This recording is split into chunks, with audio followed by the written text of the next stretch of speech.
Hello everyone. तो आज हम काम करेंगे नेक्स्ट टॉपिक के ऊपर और उस टॉपिक में होंगे हमारे सारे न्यूमेरिकल्स। काइनेमेटिक्स का जो चैप्टर वेक्टर है, जिसके बारे में एक लेक्चर हम पहले देख चुके हैं, जिसमें हमने स्केलर और वेक्टर के साथ रिलेटिव वेलोसिटी के कंसेप्ट को रीड किया था। आज उसी लेक्चर में हम क्या करेंगे, न्यूमेरिकल्स की बात करेंगे। जितने भी न्यूमेरिकल्स जो आप बात करोगे प्रीवियस ईयर में आए हुए हैं और कैसे उन प्रॉब्लम से आपको डील करना है, किस हिसाब से क्वेश्चन आगे आ सकते हैं, वो सारी बातें जो है यहाँ पे होंगी। हौसलों से आपको पता है उड़ान होता है, इसलिए आपका हौसला जो है वो करार रहना चाहिए और संयमता के साथ बने रहिए। आपका जो है काम जरूर बनेगा, इसलिए आप लगे रहिए, मेहनत कीजिए, क्योंकि मेहनत कभी भी जाया नहीं जाती। इसलिए क्वेश्चन नंबर फर्स्ट की बात करते हैं। The X and Y coordinate of a particle at any time T are. X और वाई कोऑर्डिनेट किसी पार्टिकल के दे रखे हैं, that is 5t minus 2t²। ये एक्स कोऑर्डिनेट दे रखा है एंड वाई कोऑर्डिनेट जो इसने प्रोवाइड कर रखा है दैट इज इक्वल टू में 10t respectively, where x and y in the meter, t in the second, the acceleration of particle as t is equal to 2 second. जब time 2 second हो तो उस पार्टिकल के लिए एक्सेलरेशन बतानी। जब भी इसी क्वेश्चन को देखोगे तो आपको पता है कि ये पार्टिकल एक्स एक्सिस में जा रहा है और ये पार्टिकल वाई में जा रहा है, इसलिए जो मोशन है ये किसके अंदर आ गई, प्लेन के अंदर। जहां पे दो कोऑर्डिनेट की बात करते हैं तो उसको हम क्या बोलते हैं, मोशन इन प्लेन। तो उसी से क्वेश्चन उठाया गया है। तो हमें सबसे पहले एक्स एक्सिस में एक्सेलरेशन निकालने के लिए क्या करेंगे, उसका डबल डेरिवेटिव करेंगे। अगर मैं पहला डेरिवेटिव करता हूं, सभी को पता है कि अगर मैं पहला डेरिवेटिव करता हूं तो मुझे क्या मिलेगी, वेलोसिटी। अब इसका डेरिवेटिव करना बड़ा इजी है। 5t का डेरिवेटिव 5 हो जाएगा -2, और इस 2 को आगे लेके आएंगे तो मल्टीप्लाई बाय 2 और उसमें से क्या कर देंगे, t इंटू 2 माइनस 1, इस तरह से। तो यहां पे वेलोसिटी क्या बन गया हमारे पास, 5 माइनस 4t। इसको फिर से डेरिवेटिव कर देते हैं, that is dv divided by dt। दोबारा डेरिवेटिव किया तो वेलोसिटी बाय टाइम किसके बराबर होता है, acceleration, and that is equal to 5 की जो डेरिवेटिव है वो 0 और 4t की डेरिवेटिव होगी 4, और ये उत्तर आ गया हमारा 4 मीटर पर second square with negative sign. ठीक है। अब y कंपोनेंट को लेते हैं, तो y कंपोनेंट का पहला डेरिवेटिव क्या हो जाएगा, that is dy by dt, और आपको दिखाई दे रहा है ये है 10t, तो इसको हम करेंगे तो सोल्व कितना होगा, 10, और क्या बन जाएगी, वेलोसिटी। इसको दोबारा डेरिवेट करते हैं, that is dv divided by dt, तो ये क्या बन जाएगा, 0। ठीक है। तो ये पार्टिकल की एक्सेलरेशन अलोंग एक्स एक्सिस है, ठीक है, और ये पार्टिकल की एक्सेलरेशन अलोंग वाई एक्सिस है। केवल एक ही कोऑर्डिनेट बता है हमारे पास, वो केवल एक्स एक्सिस का है, वाई एक्सिस का 0 हो गया, इसलिए उत्तर हो गया -4 मीटर पर सेकेंड। अगर हम इसको फर्दर सिंप्लीफाई करें तो सॉल्यूशन तो ये है इसका, एक्चुअल ए एक्स स्क्वायर प्लस में ए वाई स्क्वायर के ऊपर अंडर द रूट, ऐसे होगा दोनों कोऑर्डिनेट। अब एक कोऑर्डिनेट है -4 है इसका स्क्वायर, और दूसरा कोऑर्डिनेट 0 है उसका स्क्वायर अंडर द रूट। अब इसको पता है 0 होगा, इससे क्या होगा, कैंसिल आउट, इसलिए यहां पे क्या बनेगा, -4 मीटर पर second square is final answer. इस तरह से आपको सोल्व करना है। तो ये फर्स्ट क्वेश्चन था। सेकंड क्वेश्चन की तरफ बढ़ते हैं। देखिए, कोई भी आपका टाइम जो है, मैं यहाँ पे किसी प्रकार का कोई टाइम आपका खराब करने के लिए यहाँ नहीं आया हूँ, केवल वही चीजें करवाऊंगा जो क्वेश्चन आ सकते हैं और जो क्वेश्चन आएंगे। ये 100% गारंटी क्वेश्चन आपको यहीं से मिलेगा, उसके लिए वरीड ना होइए। The positive vector of a particle R as function of time is given by, आपको आर वेक्टर का फंक्शन दे रखा है, that is 4 sin 2 pi t plus 4 cos 2 pi t, 4 cos 2 pi t। ये कौन सा कोऑर्डिनेट है, j, और ये कौन सा कोऑर्डिनेट है, x कोऑर्डिनेट है। इस तरह से आपको गिवन है।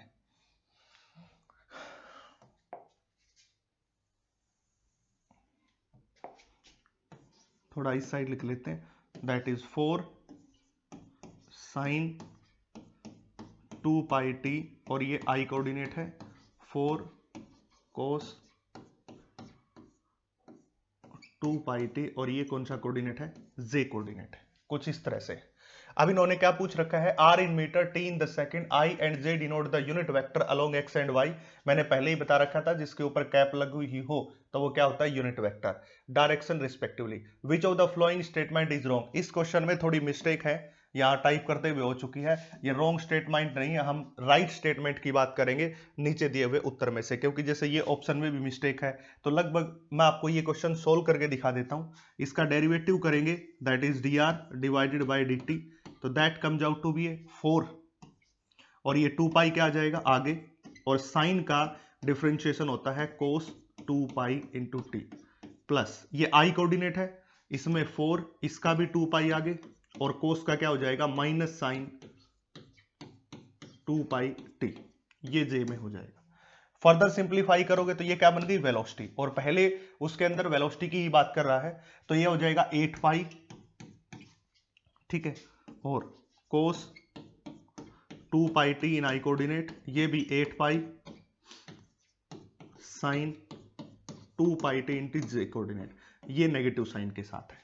दोनों जगह से 8 पाई कॉमन लेके और इसको सिंप्लीफाई करेंगे तो क्या होगा, 8 पाई हो गया कॉमन, और यहां पे क्या हो जाएगा, that is cos square 2 pi T plus में साइन स्क्वायर 2 पाई टी, इसकी वैल्यू क्या होती है 1 होती है, इसलिए उत्तर कितना हो गया 8 पाई मीटर पर सेकंड, ये वेलोसिटी आ गई, इसलिए पहला उत्तर ठीक है। ये स्टेटमेंट रॉन्ग नहीं, राइट स्टेटमेंट आपको बतानी है, बाय मिस्टेक हो गया, कुछ नहीं करना, बस डेरिवेटिव करके। और आपको पता है जब आई कोऑर्डिनेट और जे कोऑर्डिनेट लिखा हुआ हो तो वेक्टर में आपको सिखाया था इस प्रकार से सोल्व करते हैं, इसके ऊपर जो है रूट लग जाएगा यहां पे, ठीक है, इसलिए 8 पाई मीटर पर सेकेंड।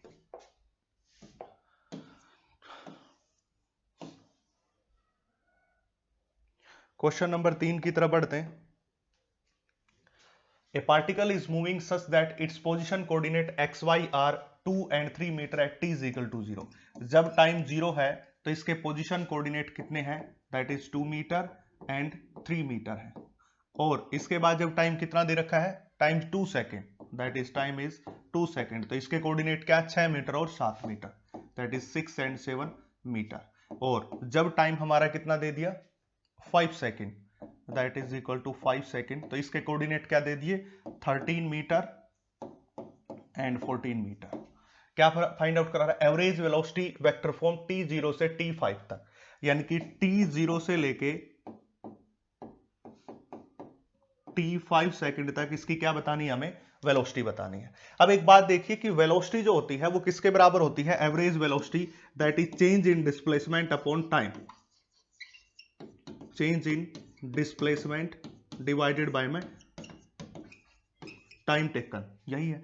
अब टाइम तो हमें पता चल गया 5 सेकंड का पीरियड बनवा रहा, देखिए 0 से 5 तो कितने टाइम पीरियड हो गया है, 5 सेकंड का पीरियड हो गया, तो उसमें हमें कोई प्रॉब्लम नहीं है 0 से 5 का। अब हमें क्या करना है, change in the displacement, displacement की बात करेंगे तो हम इनिशियल पॉइंट और फाइनल पॉइंट की बातें करते हैं। जो ये बीच वाला कोऑर्डिनेट है आपको पजल करने के लिए दे रखा है, इसका कोई काम नहीं है। आप डिस्प्लेसमेंट कैसे निकालते हो, शॉर्टेस्ट पाथ जो होता है, शॉर्टेस्ट पाथ कैसे, फाइनल पोजीशन में से इनिशियल पोजीशन घटा दो, तो फाइनल पोजीशन तो ये दे रखी है, इनिशियल पोजीशन ये है, that is R2 minus R1 करना है, जहां पे R2 है 13i क्योंकि x कोऑर्डिनेट है, और प्लस में 14j, इस प्रकार माइनस इसमें से क्या होगा, माइनस इसमें से होगा 2i plus 3j, because this is the initial, this is final position, और डिस्प्लेसमेंट पे हमेशा इनिशियल और फाइनल की बात करते हैं, मिडल का हमारा कोई काम नहीं है, उसको वैसे ही यहां पे दे दिया। तो 13 में से 2 गया कितना होगा 11i, 14 में से 3 गया 11j, ये कौन है, change in displacement, that is delta R, और डिवाइडेड बाय क्या कर दिया टाइम, टाइम कितना 5 सेकेंड डिवाइडेड बाय टाइम, तो क्या बन गई एवरेज वेलोसिटी।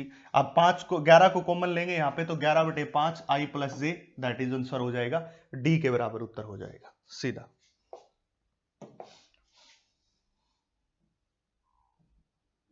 क्वेश्चन नंबर 4 की बात करते हैं।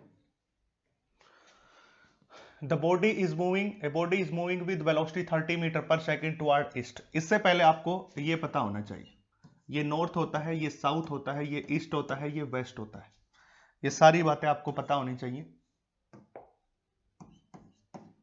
ठीक है। अब क्या कह रहा है, बॉडी 30 मीटर पर सेकंड के साथ ईस्ट की तरफ जा रही है, दैट इज इस डायरेक्शन में 30 मीटर पर सेकंड की वेलोसिटी के साथ जा रही है, इस तरह से। After 10 second its velocity become 40 metre पर सेकंड टुवर्ड नॉर्थ। 10 सेकंड के बाद इसकी वेलोसिटी इस डायरेक्शन में 40 मीटर पर सेकंड हो गई। कितना टाइम लिया ये काम करने के लिए उसने? 10 सेकेंड। टाइम कितना लिया? 10 सेकेंड। एक्सेलरेशन बतानी है एवरेज। अब वही बात है, जहां आप एवरेज एक्सेलरेशन की बात करोगे तो वहां क्या हो जाएगा? Change in velocity, change in velocity divided by में टाइम। अब टाइम तो सभी को पता है 10 सेकंड है। अब चेंज इन द वेलोसिटी फिर से वेक्टर क्वांटिटी है। स्पीड होती तो हम सिंपल फाइंड आउट कर लेते, 40 में से 30 गया 10, पर ये कौन सी क्वांटिटी है? ये वेक्टर क्वांटिटी है दोस्तों, इसलिए इसका एडिशन सब्सट्रैक्शन सब किसकी तरह होगा? वेक्टर एडिशन की तरह होगा। Final velocity that is v2 40 metre पर सेकंड और initial velocity that is v1 30 metre पर सेकंड। अब v2 vector minus v1 vector करना है, जिसको हम क्या कहेंगे? Change in the velocity. वो कैसे होगा? वेक्टर की फॉर्म में, दैट इज 40 का स्क्वायर और माइनस 30 को करेंगे तो इसका भी स्क्वायर,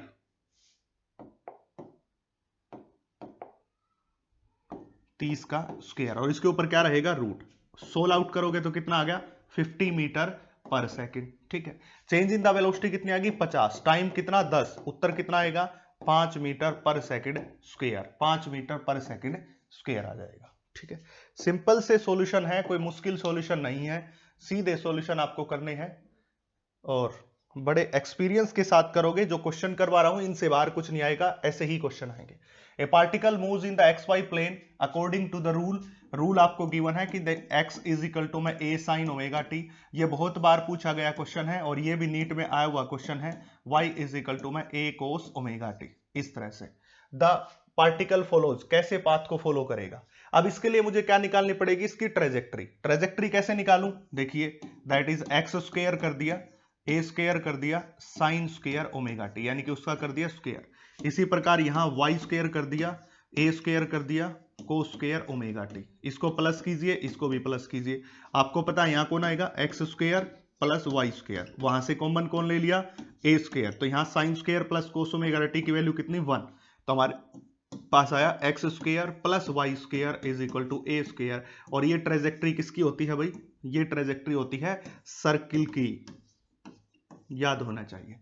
तो कैसा पाथ होगा? सर्कुलर पाथ होगा। ऐसा पाथ तो सर्कुलर होता है, इसलिए ट्रेजेक्ट्री किसकी है? सर्कुलर की। इलिप्टिकल की होती तो क्या होता? X square by a square plus Y square by में b square is equal to 1।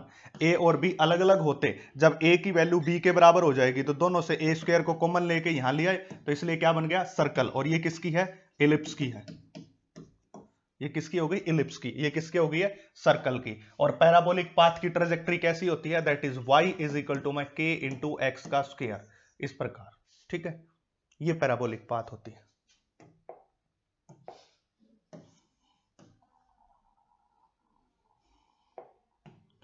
सारी बातें कवर करूंगा, थोड़ा स्पीड से सेशन चलाना है क्योंकि आपके पास टाइम कम है, क्योंकि आपको वो सारे काम कम समय में करने हैं, इसलिए आपका ज्यादा टाइम कंज्यूम नहीं करूंगा।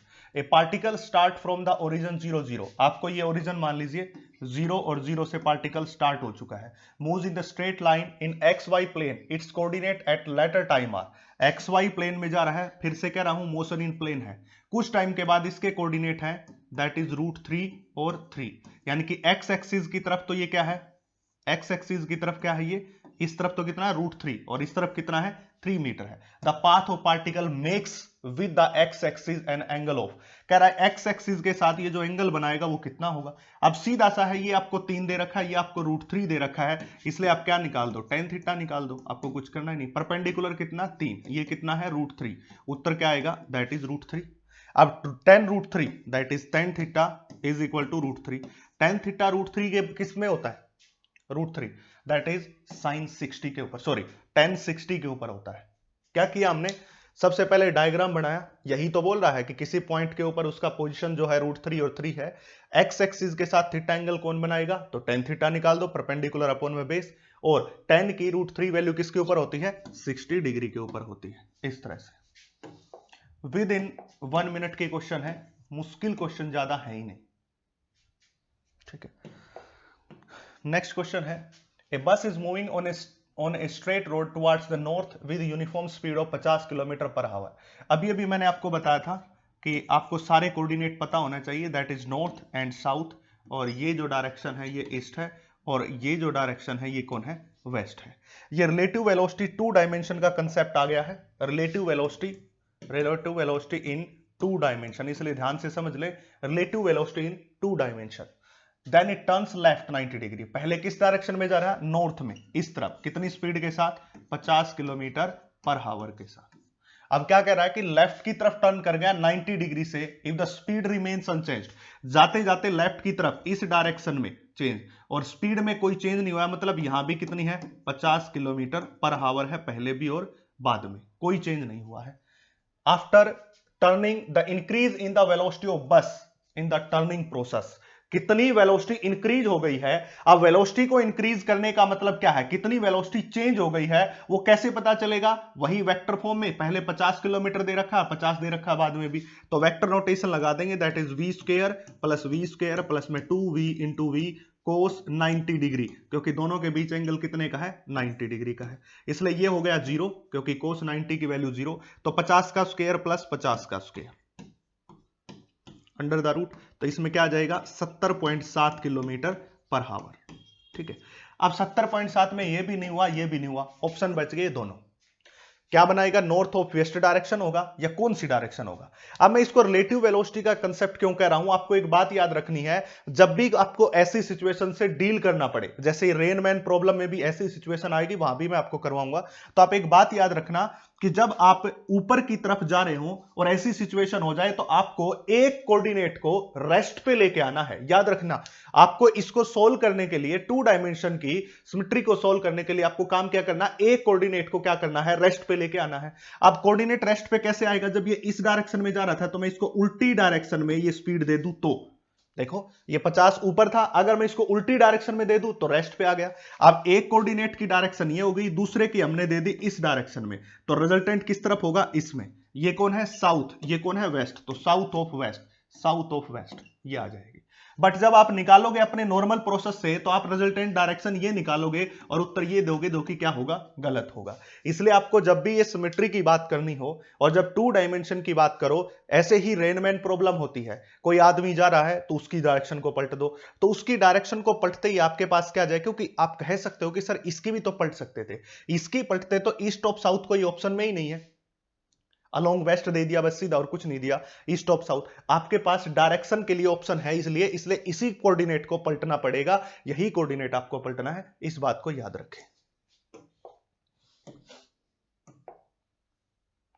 Question number 8, A car start from rest and accelerate at 5 metre पर सेकंड स्क्वायर, 5 मीटर पर सेकंड स्क्वायर के साथ एक्सेलरेट हो गई, देखिए ये कार है और इस तरफ कितने के साथ हो गई, 5 मीटर पर सेकंड स्क्वायर के साथ एक्सेलरेट हो चुकी है। A ball is dropped out of window by person sitting in the car, what is the velocity and acceleration of the ball, क्या होगी। जब time t is equal to 4 second था, तो इसके अंदर से एक बॉल को ड्रॉप कर दिया, ठीक है। अब t is equal to 6 second के ऊपर इसकी क्या बतानी, हमें एक्सेलरेशन बतानी है और वेलोसिटी बतानी है। अब यहां पे दो चीज समझिए, मैं आपको समझाता हूं, ध्यान से देखिए। मान लीजिए मेरे पास ये पेन है, अब मैं रेस्ट पे हूं, मैं मोशन में नहीं हूं, तो मैं इस पेन को यहां से ड्रॉप करता हूं, तो सीधा नीचे की तरफ जाता है वाई एक्सिस में। ऐसा ही होता इसके साथ, अगर ये गाड़ी मूव नहीं कर रही होती, अगर ये गाड़ी रेस्ट पे है, इसके अंदर से हम किसी चीज को ड्रॉप कर देंगे, तो वो कैसा पाथ फॉलो करेगी, सीधा स्ट्रेट लाइन।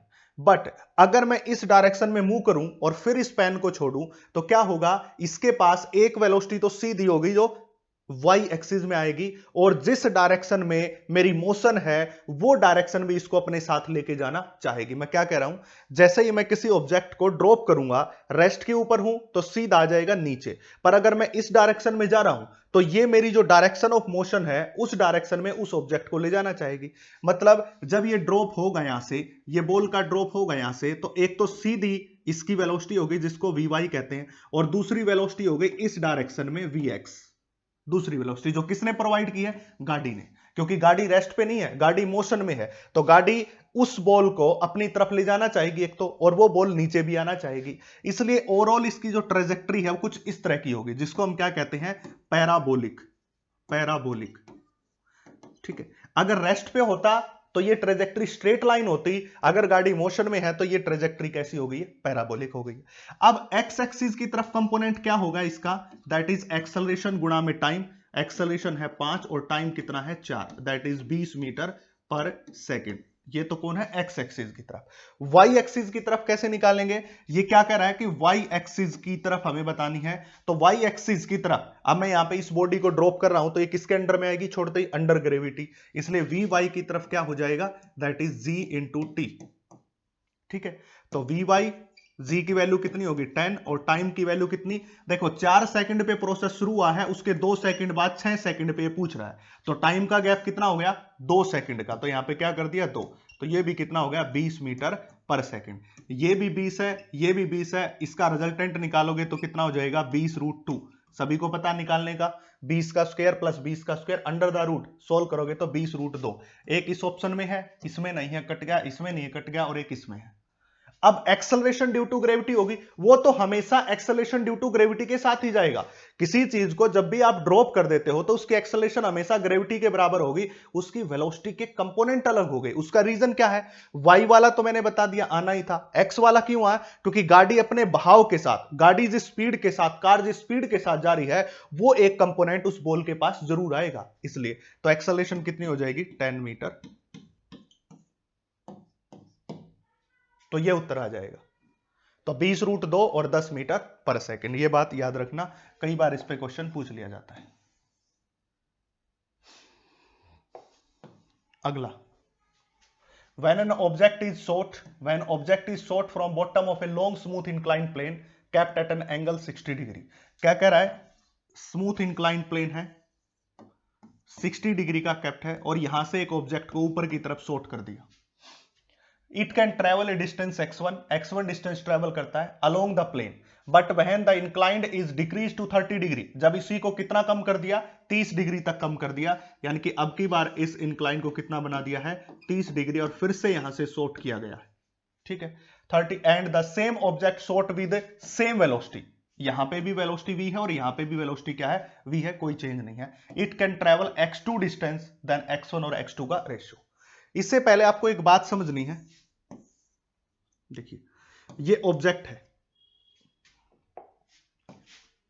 ये कोई ऑब्जेक्ट है, इसको मैं यहां रख देता हूं, तो इस ऑब्जेक्ट का वेट किस तरफ होगा, नीचे की तरफ, क्योंकि हमेशा ग्रेविटी अपनी तरफ खींचती है, इसलिए वेट हमेशा क्या लगता है नीचे की डायरेक्शन में लगता है, towards the centre of earth लगता है, क्योंकि ग्रेविटी होती है वहां पे। ये अगर एंगल थीटा है तो ये एंगल हो गया थीटा, इसलिए ये कंपोनेंट कौन होगा mg कोस थीटा, और ये कंपोनेंट कौन होगा mg साइन थीटा। ठीक है, अब ये mg साइन थीटा कंपोनेंट है, ये किसके बराबर होगा, that is equal to mass into acceleration. क्यों, क्योंकि एक फोर्स जो दिया है उसी फोर्स के कारण ये बॉडी ऊपर जा रही है, उसी F नाम के फोर्स के कारण, और उस फोर्स की वैल्यू क्या होगी मास गुणा एक्सेलरेशन, तो मास से मास कैंसिल आउट होके क्या होगा g साइन थीटा, एक्सेलरेशन कितनी होगी g साइन थीटा। मतलब जब भी आप किसी ऑब्जेक्ट को देखते हो इस इंक्लाइंड प्लेन पे, फ्रिक्शन लेस होना चाहिए, बट ये फ्रिक्शन लेस होगा तभी स्मूथ, देखो स्मूथ वर्ड यूज कर लिया, स्मूथ का मतलब होता है फ्रिक्शन लेस, तो यहां पे इसकी एक्सेलरेशन भी कितनी है g साइन थीटा, और इसकी एक्सेलरेशन भी कितनी है g साइन थीटा। ठीक है, अब हम फर्दर सोल्व करते हैं, दैट इज वेलोसिटी को सोल्व करने के लिए हमें क्या होगा v square is equal to u square plus में 2a इंटू x1, और इनिशियल वेलोसिटी क्या है 0 है, क्योंकि बॉडी कहां से स्टार्ट हुई है रेस्ट से स्टार्ट हुई है, इसलिए v स्क्वायर डिवाइडेड बाय में 2 इंटू में g साइन थीटा, थीटा की जगह क्या रख दिया 60 डिग्री, दैट इज x1। देखिए एंगल 60 डिग्री है तो डिस्टेंस कितनी है x1 है, इस प्रकार। इसी प्रकार x2 को निकालेंगे तो क्या हो जाएगा v स्क्वायर वेलोसिटी सेम है डिवाइडेड बाय में 2g साइन थीटा, ये भी सेम है, साइन थीटा की जगह क्या आ जाएगा आपकी बार 60 डिग्री,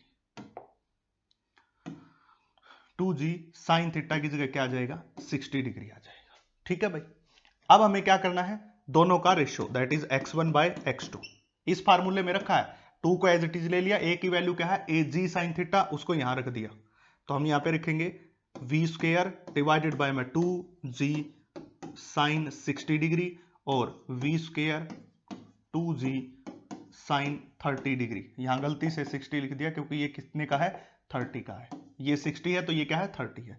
अब 2g से 2g कैंसिल, v स्क्वायर से v स्क्वायर, साइन 30 की वैल्यू कितनी होती है भाई दैट इज 1/2, और साइन 60 की वैल्यू क्या होती है √3/2, तो कैंसिल आउट 1/√3, दैट इज 1/√3, इस तरह से। क्वेश्चन नंबर 10 देखिए, a particle has initial velocity 2, यानी कि उसके पास इनिशियल वेलोसिटी दे रखी है। इनिशियल वेलोसिटी की बात करेंगे,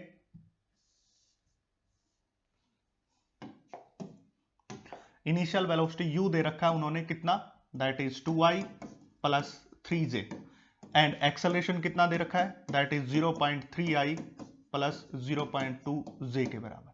the magnitude of velocity after 10 second, तो सीधा सा फार्मूला है, that is v is equal to u plus 80, ये फार्मूला हो गया। वेलोसिटी कितनी है निकालनी है, इनिशियल वेलोसिटी क्या है 2i प्लस 3j, प्लस में एक्सेलरेशन कितनी है 0.3i प्लस 0.2j, और टाइम कितना है 10। जब इसका मल्टीप्लीकेशन इसके साथ करोगे तो 2i प्लस 3j प्लस 0.3 का 10 के साथ 3i, 0.2 का 10 के साथ 2j, तो 2 और 3 5i, 3 और 2 5j।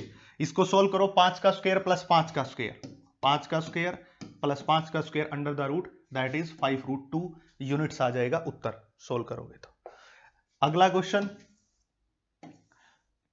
देखिए, a particle has initial velocity, आपको ये सिमिलर क्वेश्चन दिखाई दे रहा है, इनिशियल वेलोसिटी u दे रखा है, हैज एन एक्सेलरेशन कितनी है a है, आपको 10 सेकंड के बाद क्या बतानी है फिर से वेलोसिटी, तो v is equal to initial is 3i plus 4j, और एक्सेलरेशन कितनी है 0.4i प्लस 0.3j, और टाइम कितना है 10। तो सिंप्लीफाई करेंगे तो 3i प्लस 4j प्लस इसकी मल्टीप्लाई करेंगे तो 4i, और इसकी मल्टीप्लाई करेंगे तो 3j, तो 3 plus 4 7i, 4 plus 3 7j, solve करोगे तो 7√2 आ जाएगा ये यूनिट। सीधा कुछ नहीं करना, सीधा फार्मूला लगाना है, फार्मूला है आपके पास v is equal to u plus 80, क्योंकि इसमें कुछ करना ही नहीं, और नीट में आए हुए क्वेश्चन है, कभी ये मानो कि मैं ऐसे ही कुछ भी सोल्व करवा रहा हूं, सभी नीट के क्वेश्चन सही। ये आ गया बोट प्रॉब्लम का क्वेश्चन। देखिए, the speed of swimmer in the still water, speed of swimmer in still water is 20 metre पर second, the speed of river water is 10 metre पर second, is flowing due to east, if he is standing on the south bank and wishes to cross the river along the shortest path, ये word important है भाई यहाँ पे, the angle at which should make his stroke with respect to north is given by, ये बात important है। अब आप इस बात को समझिए मैं क्या कहना चाह रहा हूं, मान लिया जाए ये हमारी रिवर है, ठीक है, अब ये जो रिवर है इसका पानी रेस्ट पे है, फ्लो नहीं कर रहा है, अब फ्लो नहीं कर रहा तो एक व्यक्ति इधर है, इसने स्विम करके डायरेक्ट इस स्थान पे पहुंच गए, पहुंच सकता है क्योंकि पानी नहीं चल रहा है।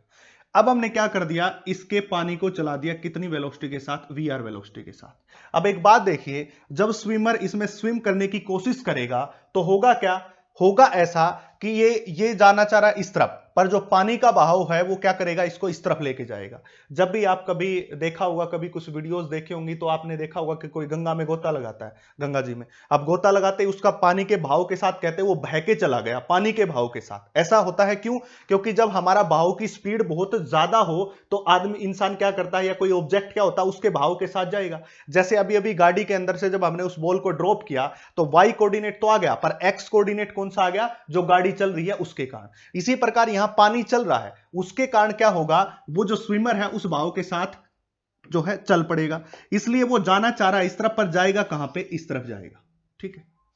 अगर आपको बोला जाए शॉर्टेस्ट टाइम, शॉर्टेस्ट टाइम, तो स्विमर को कैसे चलाओगे, इधर, स्विमर कैसे चलेगा, इधर चलेगा फॉर शॉर्टेस्ट टाइम, याद रखना भाई,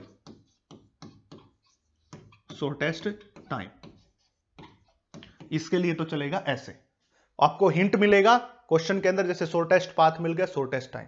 अब देखो, अगर उसको शॉर्टेस्ट पाथ में जाना, शॉर्टेस्ट पाथ कौन सा होगा, शॉर्टेस्ट पाथ तो सीधा है, क्योंकि ये तो लंबा है ना, सीधा है, तो वो क्या करेगा, सीधा चलने के लिए अपना दिमाग लगा के पहले इस डायरेक्शन में रो करेगा, वो गोता लगा के इस डायरेक्शन में जाना चाहेगा। स्विमर क्या जा रहा है, इस डायरेक्शन में जा रहा है, और क्या करेगा, जो रिवर है वो इसको इस दिशा में लेके आएगी, तो स्विमर जा रहा है इसमें, रिवर ने पकड़ के इसको आगे की तरफ लेके आया और लास्ट में कहां पहुंच जाएगा, यहां पे, तो उसको यहां से जाना भी यही था, तो इसको क्या कहते हैं, शॉर्टेस्ट पाथ कहते हैं, शॉर्टेस्ट पाथ कहते हैं, याद रखना भाई, शॉर्टेस्ट पाथ होगा तो स्विमर जाएगा इस डायरेक्शन में, आपको याद रखना है। शॉर्टेस्ट टाइम होगा तो स्विमर जाएगा इस दिशा में। ऐसा क्यों? जब वो इस दिशा में तैरेगा तो इस दिशा में कौन चल रही है? नदी चल रही है। तो नदी क्या करेगी? अपने भाव के साथ उसको आगे लेके जाएगी, जिसके कारण वो यहां पहुंच जाएगा, न कि यहां पहुंचेगा। ठीक है, इसी प्रकार शॉर्टेस्ट टाइम के लिए आपको इसको कंसीडर करना है। अब इस क्वेश्चन की स्टेटमेंट को पढ़ते हैं। देखिए, the speed of a swimmer in the still water is 20 metre पर सेकेंड है swimmer. The speed of river water is 10 metre पर सेकेंड, यानी कि रिवर वाटर की 10 मीटर पर सेकेंड स्पीड है। ये हमने रिवर मान ली।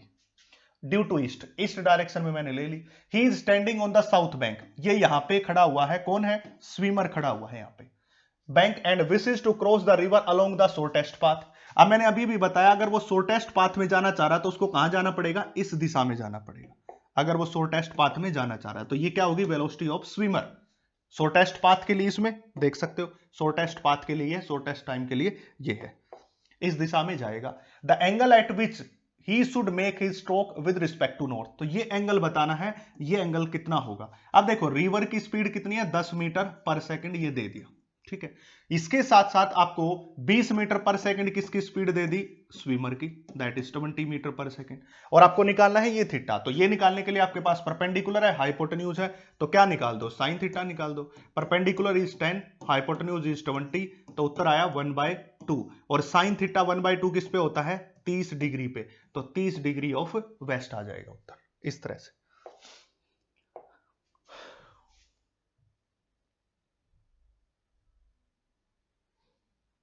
नेक्स्ट क्वेश्चन देखिए भाई,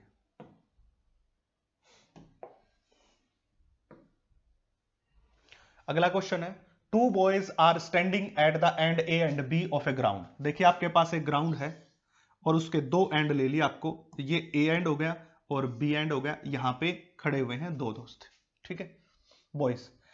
where A B is A, ये दूरी कितनी है? ए के बराबर है। The boy at B start running in the direction perpendicular to जो है ए बी। अब आपका जो ए बी है, इसके परपेंडिकुलर जो है चलना स्टार्ट कर दिया किसने? बी बॉय ने। और उस बी बॉय की वेलोसिटी क्या दे दी इन्होंने? v1। कितनी वेलोसिटी के साथ भाई? v1 वेलोसिटी के साथ, with v1। The boys at a start running simultaneously with velocity v and catches the other in time t where t is. अब क्या करता है? देखो, अगर ये इस तरफ चल पड़ा और उसको पकड़ना है तो ये किस दिशा में जाएगा? इस दिशा में, क्योंकि इस दिशा में नहीं जा सकता, इसमें नहीं जा सकता। इसमें जाएगा तो पैरेलल है, उसको पकड़ ही नहीं सकता। इधर भी नहीं पकड़ सकता, इधर भी नहीं पकड़ सकता। इधर पकड़ेगा कब? जब इस दिशा में जाएगा। ऐसे देखो, यहां आके मिल गया। तो ये वेलोसिटी क्या है? v। ये वेलोसिटी क्या है? v1 है। अब इस काम के लिए इसने कितना टाइम लिया है? t टाइम लिया है। तो उस t टाइम की वैल्यू को फाइंड आउट करना है। तो हम क्या करेंगे? हमारा वेक्टर वाली नोटेशन का यूज करेंगे। हम ये वेलोसिटी निकाल लेते हैं कि v a b i कितनी। कैसे? v दे रखा एक वेक्टर। अब ये triangle law of vector addition है, एक वेक्टर ये, दूसरा वेक्टर ये, तो तीसरी जो साइड है वो क्या देगी? उसका रिजल्टेंट देगी। तो रिजल्टेंट हमारे पास कौन है? v है, is equal to under the root, हमें कौन चाहिए? v a b चाहिए, उसका स्क्वायर प्लस में v1 का स्क्वायर। सिंप्लीफाई करो, v स्क्वायर और इसको इस तरफ लेके आए तो v1 का स्क्वायर और इसके ऊपर क्या रहेगा? Root, that is equal to v a b। ठीक है, तो हमारे पास कौन आ गया? v a b आ गया। डिस्टेंस कितनी है? a, तो टाइम निकाल लो, that is equal to a divided by में root of v square minus v1 का स्क्वायर। इस तरह से सिंप्लीफाई। इसको अंदर ऐसे भी ले सकते हो, a स्क्वायर डिवाइडेड बाय में v स्क्वायर माइनस v1 का स्क्वायर अंडर द रूट। उत्तर देखो, ये हो गया। ठीक है, तो ऐसे भी आप इसको सोल्व कर सकते हो। तो इस प्रकार से आपका उत्तर आ गया। आपको माइंड लगाना है, ये 2 डायमेंशन प्लेन के क्वेश्चन है, मैक्सिमम क्वेश्चन प्लेन से आएंगे, इसलिए मैं आपको प्लेन जो है सिखा रहा हूं। एक एक क्वेश्चन आपको अच्छे से सिखा दिया है। अब नेक्स्ट क्वेश्चन की तरफ बढ़ते हैं और अगला क्वेश्चन हमारा होगा question number 40। The width of river is 1 kilometre. बढ़ा लीजिए रिवर, इसकी विड्थ कितनी दे रहा है? दैट इज 1 किलोमीटर, ये दे दिया। The velocity of boat is 5 kilometre per hour. The boat covered the width of river in shortest time। देखिए भाई, shortest time आ गया। मैंने आपको कहा था आपको हिंट मिलेगा, तो shortest time होगा तो velocity of boat या velocity of swimmer किस दिशा में होंगे? इसमें। और कितनी है velocity of boat? That is 5 kilometre per हावर। और उनकी दिशा क्या होगी? ये shortest path होता तो इस तरफ होते, shortest time है तो ये velocity of boat हो जाएगी। The velocity of river stream is, velocity of river stream V R हमें बतानी है। तो velocity of boat, velocity of river stream. अब क्या कह रहा है कि ये काम 15 मिनट में, यानी कि अगर ये पानी स्टिल होता, मूव नहीं कर रही होती, तो कब की बात कर रहा है कि जब रिवर मूव नहीं कर रही। अब रिवर मूव नहीं कर रही है तो यहां से लेकर के यहां तक जाने में 1 किलोमीटर में ये कितना टाइम लेता है? 15 मिनट लेता है। ठीक है, 15 मिनट लेता है। जब स्टिल वाटर है तो स्विमर सीधा जाएगा, ना इस तरफ जाएगा ना इस तरफ जाएगा, क्योंकि वो तो पानी के बहाव के कारण जाता है। तो ये कितना हो गया? 1/4 हार। तो करो velocity, that is distance upon time, that is 1/1/4। तो ये वैल्यू कितनी आ गई? 4 किलोमीटर पर हार आ गई। ठीक है, अगर ये 4 आ गई है तो वी आर निकालना। फिर से देखो, एक वेक्टर ये रहा, दूसरा वेक्टर ये रहा, तो तीसरा वेक्टर इसका रिजल्टेंट है। तीसरा वेक्टर ये कौन हो गया? रिजल्टेंट। इसको सॉल्व करोगे तो कैसे आएगा? दैट इज 5 का स्क्वायर माइनस किसका स्क्वायर? 4 का square, that is V R का स्क्वायर। सिंप्लीफाई करके बता दिया, 25 में से 16 गए 9, तो 3 kilometre per hour. Vector addition लगा रहा हूं, हर जगह वेक्टर एडिशन। देखो दोनों वेक्टर्स के बीच कितना एंगल है? 90 डिग्री का। इसलिए V square plus V R square plus में 2v वी आर कोस 90, उसकी वैल्यू 0, तो V square V R square is equal to 5 का स्क्वायर। इस 4 स्क्वायर को उस तरफ लेके जाओगे तो माइनस का हो जाएगा इस तरह से। ठीक है भाई।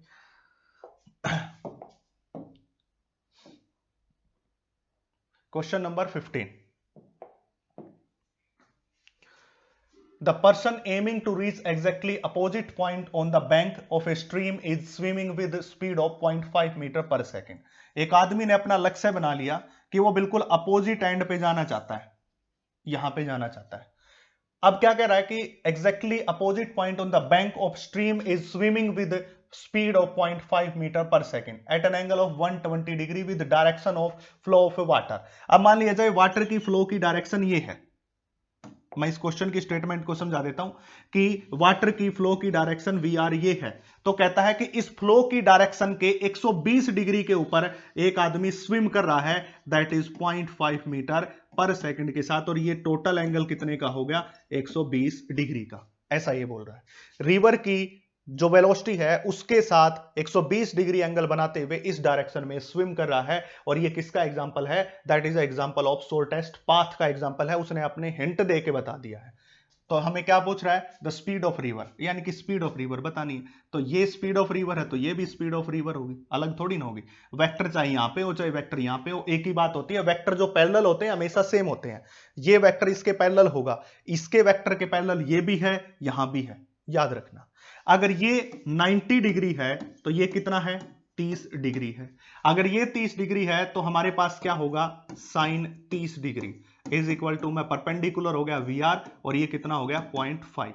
साइन 30 की वैल्यू कितनी? 1/2। 0.5 यहां गया, that is equal to V R. तो ये कितना आ गया?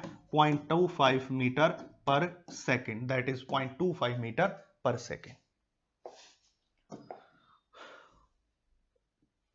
नेक्स्ट क्वेश्चन की तरफ बढ़ते हैं। क्वेश्चन नंबर 16 आ गया। Two particles A and B are connected by a rigid road AB. The road slides along the perpendicular rails as shown here. The velocity A to be left is 10 metre पर second, velocity of B angle alpha 60। मैं इसका diagram आपको समझा देता हूं क्या कह रहा है। ये आपको रोड दे रखी है और इस रोड की इस डायरेक्शन में वेलोसिटी इस एंड की है, ये एंगल अल्फा है, दैट इज 10 मीटर पर सेकेंड है। ठीक है, ये ए एंड है और ये कौन है? बी एंड है। तो वेलोसिटी ऑफ बी एंड इस डायरेक्शन में है, तो वेलोसिटी ऑफ ए एंड की बतानी है हमें। क्या कह रहा है समझिए इस बात को।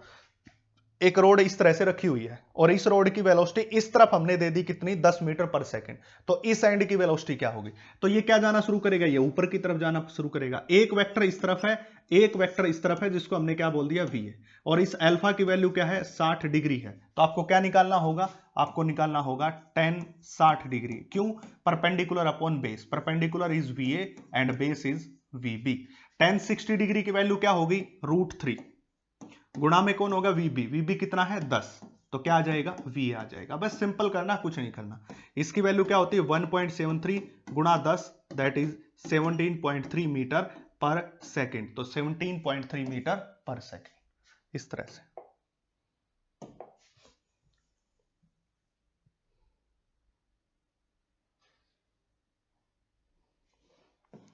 Question number 17 question. A boat is sent across a river. Boat की बहुत सारी प्रॉब्लम मैंने करवा दी, मोशन इन प्लेन की करवा दी, किस हिसाब से क्वेश्चन आती है वो सारी बातें आपको यहां पे सोल्व करवा दी है। With velocity 8 kilometre per hour, boat is sent across a river with 8 kilometre per hour if the resultant velocity of a boat is 10 kilometre per hour, velocity of river. इस तरह से देखिए, ये कौन है, वेलोसिटी ऑफ रिवर है, और resultant velocity इस डायरेक्शन में हो गई, वो कितनी है, 10 किलोमीटर पर हावर है, ठीक है। और वेलोसिटी ऑफ ए बोट इस दिशा में कितनी है, 8 किलोमीटर पर आवर। अगला खुद बोल रहा है Saint across the river, across the river Sidhi 8 kilometre, resultant कितना है 10, तो वी आर की वैल्यू बतानी है। फिर से 3 वेक्टर आपको सामने, वेक्टर सोल्व करे जा रहा हूं मैं तो 10 का स्क्वायर माइनस 8 का स्क्वायर, इसमें से ये घटाना पड़ेगा, वो आ जाएगी, that is V R square. 100 में से 64 गया 36, और इसके ऊपर लूट लगा देंगे तो वी आर दैट इज 6, उत्तर आ जाएगा 6 किलोमीटर पर हावर। सिंपल से कंसेप्ट है, विद इन 10-10 सेकंड के क्वेश्चन है ये, ज्यादा टाइम के क्वेश्चन है ही नहीं। क्वेश्चन नंबर 18 आ गया है, ये आपका हॉरिजॉन्टल मोशन और इसके साथ साथ प्रोजेक्टाइल का एग्जांपल है, तो इसलिए ये आगे सारे जो है प्रोजेक्टाइल के क्वेश्चन आ गए हैं, जो हम अगले लेक्चर के अंदर कंप्लीट थ्योरी के साथ देखेंगे। इसके अलावा आपके लिए मैंने कुछ और क्वेश्चन यहां पे रख रखे हैं, वो क्वेश्चन और देखते हैं। देखिए, ठीक, स्केलर और वेक्टर पे स्पेशल क्वेश्चन है। क्वेश्चन नंबर 1 1997 में नीट में आया हुआ है, identify the vector quantity among the flowing. कौन सी वेक्टर है, डिस्टेंस स्केलर होती है, हीट भी स्केलर होती है, और एनर्जी भी क्या है, स्केलर। मैंने कहा था energy, kinetic energy, potential energy, heat, work done, सभी कैसे हैं, स्केलर हैं। तो वेक्टर यहां पे कौन बचा, वेक्टर केवल एक ही क्वांटिटी यहां पे बची है, और वो क्वांटिटी कौन सी है, दैट इज एंगुलर मोमेंटम है। 6 वेक्टर की नोटेशन दे रखी है आपको, which of the following statement is true, यानी कि आपको कॉम्बिनेशन बना के बताना है कौन सा सही है। देखो, अगर मैं इस डी वेक्टर को उठाऊं तो डी वेक्टर कुछ हो गया इस तरफ, ठीक है। ई वेक्टर को उठाऊं तो ई वेक्टर हो गया इस डायरेक्शन में, और एफ वेक्टर को उठाऊं तो एफ वेक्टर हो गया इस तरफ। अब आपको दिखाई दे रहा होगा कि जो एफ वेक्टर है वो E vector plus D vector के एडिशन का प्रोडक्ट है। ऐसे ही तो करते हैं, यही तो है vector addition, triangle law of vector addition या parallelogram law of vector addition. ये रिजल्टेंट है, ये एक वेक्टर है, ये एक दूसरा वेक्टर है, तो E plus D is F. इसको ऐसे भी लिख सकते हैं, इसको सिंप्लीफाई करके कैसे लिखोगे, E square plus D square plus 2 E D cos 90 degree, क्योंकि दोनों में एंगल कितने का है, 90 का है। तो कौन सी नोटेशन सही है, सी वाली नोटेशन इसके बिल्कुल करेक्ट है। आगे देखिए,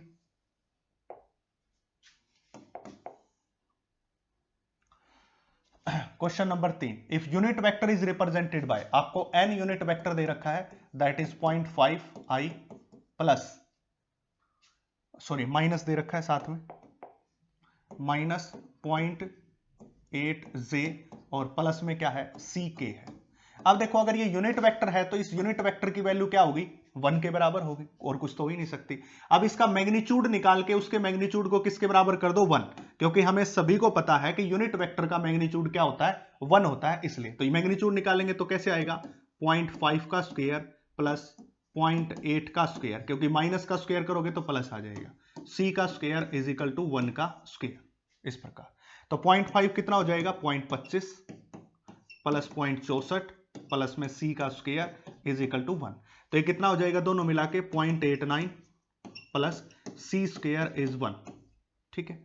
अब सी स्क्वायर की वैल्यू को निकालोगे तो 1 माइनस 0.89, जो कितना आ जाएगा 0.11, तो सी कितना आ जाएगा भाई, अंडर द रूट 0.11, तो उत्तर हो गया ये वाला, ठीक है भाई।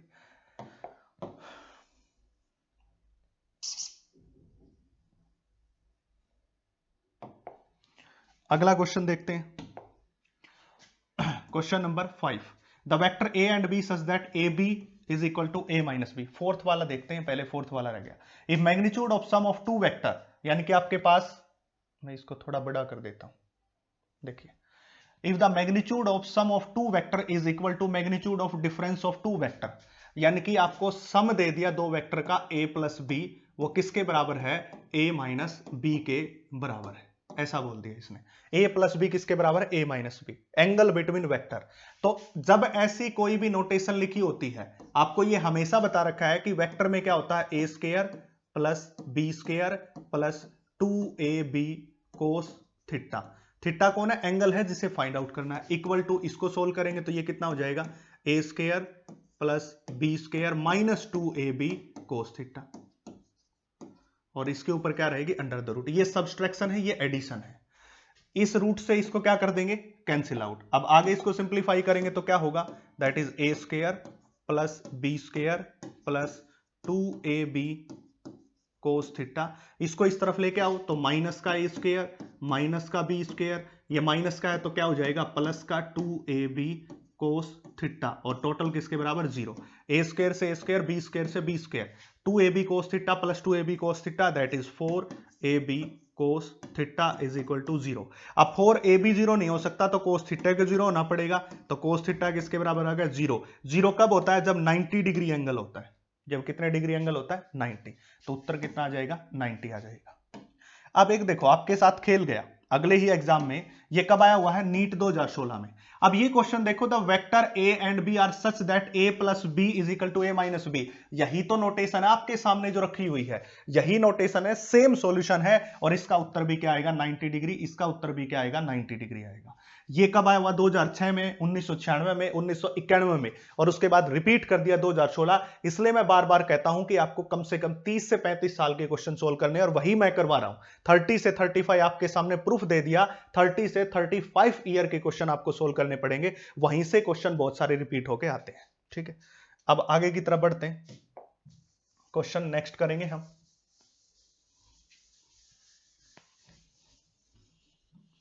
इसलिए मैं बार बार इसी बात पे जोर दे रहा हूं कि आपको पता लग जाएगा कि कैसे क्वेश्चन आ रहे हैं और कैसे आपको करना है। देखिए क्वेश्चन नंबर 6, ये आपका सोल्व करते हैं। a प्लस बी, अब की बार इस नोटेशन को थोड़ा चेंज कर दिया, that is a plus B, ऊपर वेक्टर है, और ये किसके बराबर कर दिया, a वेक्टर और प्लस बी वेक्टर। आपको घबराने की जरूरत नहीं है, कैसे भी नोटेशन कर दे, बस आपको सिंप्लीफाई अपना तरीका अपनाना है। यहां पे सोल्व करेंगे, that is A square plus B square plus 2ab cos theta, और इसके ऊपर क्या रहेगा, रूट रहेगा, is equal to A square plus B square plus 2ab। ये तो सिंपल वाला है।